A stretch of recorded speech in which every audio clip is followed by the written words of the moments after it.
बोलिए सद्गुरु देव की। तो कबीर साहब कहते हैं, काहे कबीर पुकार के सपनहु गया संसार। कबीर साहब कहते हैं कि ऐसे व्यक्ति का जीवन स्वप्नवत बीत जाता है। अब स्वप्न शब्द सद्गुरु कबीर साहब ने इस जीवन के साथ, इस व्यक्ति के साथ जोड़े। तात्पर्य यह है कि स्वप्न में जो लोग देखते हैं, सुनते हैं, करते हैं, वह कोई सच नहीं होता, वह झूठा होता है। स्वप्न में आप भिखारी हो जाते हो, स्वप्न में आप राजा हो जाते हो, स्वप्न में आपको हाथी खेदता है, सर्प काटने दौड़ता है, भूत प्रेत आदि आदि बहुत सारे चीज आप देखते सुनते हो। लेकिन जगने पर उस स्थिति ठीक विपरीत होती है, वो कुछ होता नहीं है। कबीर साहब कहते हैं कि संसार में तो सभी व्यक्ति आए और आकर के जो संतों के विचार, गुरुओं के विचार, धर्म ग्रंथों के सार शब्द, सार वाणी, जो सुकृत है, सुकृत माने कृत में सु शब्द लगा हुआ है। आप जो काम करते हैं, अच्छा काम करते हैं, तो उसमें उसको सुकृत कहते हैं। जैसे आपने मंदिर बनाया तो सुकृत किया, आपने भंडारा किया, सुकृत किया, आपने अस्पताल बना दिया, सुकृत किया, आपने किसी का उपकार किया, सुकृत किया। लेकिन जब आपके कर्मों के द्वारा किसी को कष्ट पहुंचाया जाता है, किसी को आप मार देते हो, गाली दे देते हो, बम ब्लास्ट कर देते हो, मकान को उड़ा देते हो, पुल को गिरा देते हो और किसी को लड़ा देते हो, झगड़ा करा देते हो, आग लगा देते हो, आदि आदि जो गलत कर्म करते हैं उसको कुकृत कहते हैं। कृत माने किया गया, कु माने खराब, आपके द्वारा खराब कर्म किया गया, आपके द्वारा अच्छा कर्म किया गया, वह सुकृत हो गया। अब यहाँ कृत के साथ वचन शब्द जुड़ा हुआ है, सुकृत वचन। अब वचन माने वाणी, वचन माने वाणी। जिस वाणी को सुनकर व्यक्ति सुकर्म करेगा, पुण्य का काम करेंगे, कल्याण का काम करेंगे, अपना और समाज का हित करेंगे, शांति को प्राप्त करेंगे, मुक्ति को प्राप्त करेंगे, आनंद को प्राप्त करेंगे और दूसरे में भी आनंद और सुख प्रदान करेंगे। जिस वाणी के द्वारा लोग ऐसा कर्म करेंगे, उस वाणी को सुकृत वचन कहते हैं। जिन वाणियों के द्वारा लोगों में नफरत पैदा होती है, हिंसा पैदा होती है, द्वेष पैदा होता है, लड़ाइयाँ होती है, आतंकवाद फैलता है, अलगाववाद फैलता है, मार काट फैलता है, ऐसी वाणी को कुकृत वचन कहेंगे। तो कबीर साहब यहाँ कहते हैं सुकृत वचन माने नहीं। जिन वाणियों के द्वारा आपके जीवन में सुकर्म का संपादन होगा, आपके द्वारा अच्छे कर्म किए जाएंगे, ऐसे वचनों को तो आपने स्वीकार ही नहीं किया। और जब आप अपन कर्म करने लगे, जो भी कुछ चाहे बोलने लगे, करने लगे, तो उन कर्मों पर विचार नहीं किया कि यह अच्छा कर्म है या बुरा कर्म है, इससे लोगों को हानि पहुंचेगी कि लाभ पहुंचेगा, यह कल्याणप्रद है कि अहितकर है, ऐसा आपने विचार नहीं किया। न वेद के, पुराण के, कुरान के, बाइबिल के, धर्म ग्रंथों के, महापुरुषों के, संतों के, गुरुओं के अच्छे विचार को, कल्याणकारी विचार को स्वीकार किया। देखिए, यहाँ सुकृत शब्द, सुकृत वचन शब्द कह करके कबीर साहब इस बात का भी संकेत करते हैं कि मान लिया जाए आपने वेद पढ़ा, कुरान पढ़ा, बाइबिल पढ़ा, इंजिल पढ़ा, तो उसमें सुकृत के साथ साथ अन्य वचन भी है जिससे आप में बिगाड़ पैदा होगा, आप में दुराव पैदा होगा, आप में टकराव पैदा होगा। कोई साधु है, संत है, गुरु है, विचारक है, तो हमेशा अच्छे ही वचन, सुकृत वचन ही नहीं बोलते। उसमें कभी कभी सुकृत वचन के साथ साथ और वचन भी उसमें समाहित हो जाते हैं।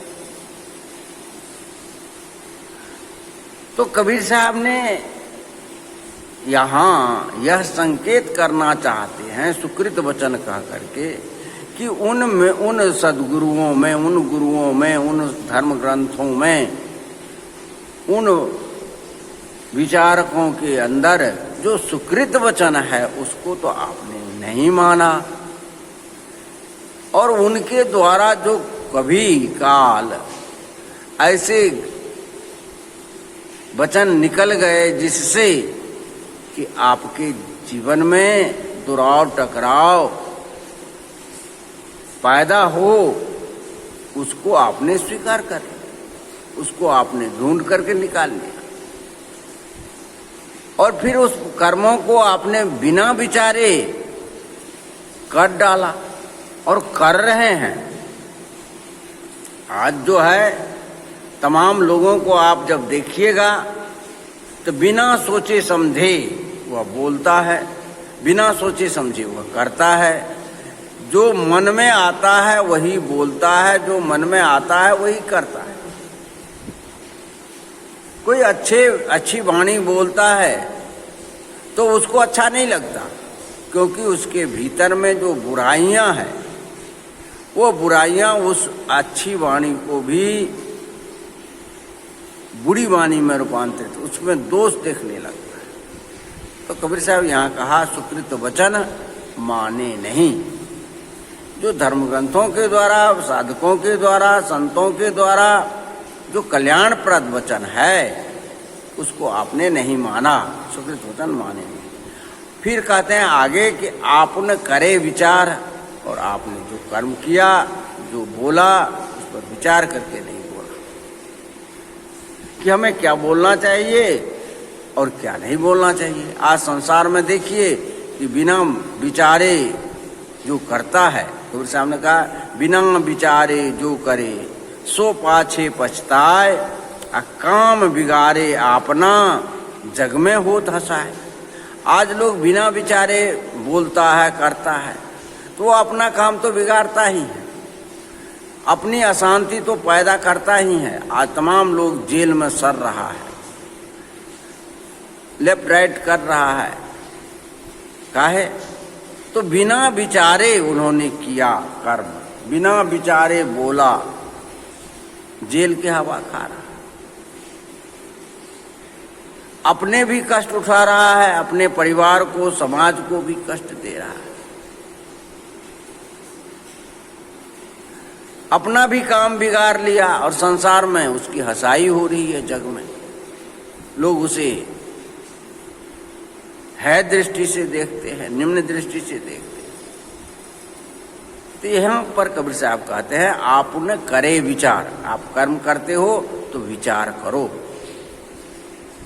यदि नहीं विचार करते हो तो कबीर साहब कहते हैं कहे कबीर पुकार के। कबीर साहब कहते हैं मैं पुकार करके कहता हूं, हल्ला करके कहता हूं, सबको सुना करके कहता हूं। कहे कबीर पुकार के सपनों गया संसार। आपने जो इस संसार में जन्म लिया या मनुष्य के शरीर में जो आपने जन्म लिया वो आपका व्यर्थ चला गया, स्वप्नवत चला गया। क्योंकि आपको जो करना चाहिए था वो तो किया नहीं, और जो नहीं करना चाहिए था उसी में अपने जीवन को बिता दिया। अंत में आपने शरीर छोड़ दिया, आपका स्वप्न के समान चला गया। इस संसार में आए हैं तो सुकृत कहा है, पद में भी आया है, सुकृत कर ले नाम सुमर ले, न जाने कल की। कल क्या होगा इसका कोई पता नहीं, कल एक पल में क्या हो जाएगा इसका कोई पता नहीं। इसलिए ऐ मानव सुकृत करो, गुरु के परमात्मा के नाम को स्मरण करो, धर्म के मार्ग पर चलो, कल्याण के मार्ग पर चलो, इस जन्म को सार्थक करो, स्वप्नवत मत बिताओ। जगना स्वप्न मतलब नींद, अर्ध निद्रा में जब व्यक्ति होता है तो स्वप्न अवस्था, और जब चेतन अवस्था जग जाता है तब उसे स्वप्न नहीं। तो कबीर साहब कहते हैं कि तुम सब के सब सोए हुए। गोस्वामी तुलसीदास ने कहा मोह निशा सब सोवन हारा, देखत स्वप्न अनेक प्रकार।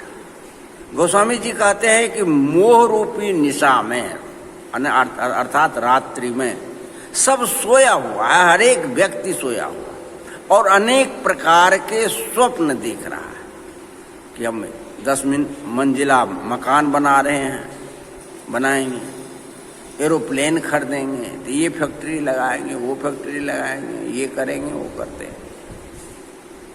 ये नहीं समझते कि हम हर एक पल तो मर रहे हैं। ये 10 मंजिला मकान, फैक्ट्री क्या करेगा, कौन काम का है? हम किसी को लूट रहे हैं, लुटा रहे हैं, डाका डाल रहे हैं, हत्या कर रहे हैं, सता रहे हैं, ये करके क्या फायदा?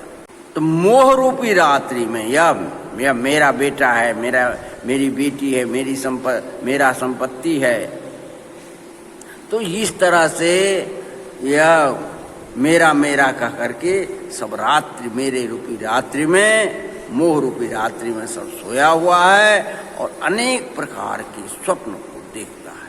उस स्वप्न को साकार करना चाहिए। इसलिए कबीर साहब कहते हैं कि इस स्वप्न से जगो। इस स्वप्न में मत देखो, तुम चेतन हो, तुम निर्विकार हो, तुम सत्य हो, तुम परमात्मा स्वरूप हो। ये जो आत्मा है यही परमात्मा है। अयम आत्मा ब्रह्म प्रज्ञानम ब्रह्म। तुम परमात्मा स्वरूप हो, अपने स्वरूप को तो पहचानो। जो प्रज्ञावान संत हैं, गुरु हैं, उसके सानिध्य प्राप्त करो, उससे सत्संग करो, उससे साधना सीखो, 100 में उतरने का अभ्यास करो। ये पर संसार पर है, तुम पर में जा रहे हो, 100 से भाग रहे हो, यही तो स्वप्न है। जब जग जाओगे तो 100 में स्थित हो जाओगे, और जब तुम 100 में स्थित हो जाओगे तो तुम्हारे द्वारा सुकृत होगा, तुम्हारे अंतर और बाहर में शांति होगी, और तुम कल्याण को प्राप्त करो। तुम्हारा जन्म व्यर्थ नहीं जाएगा।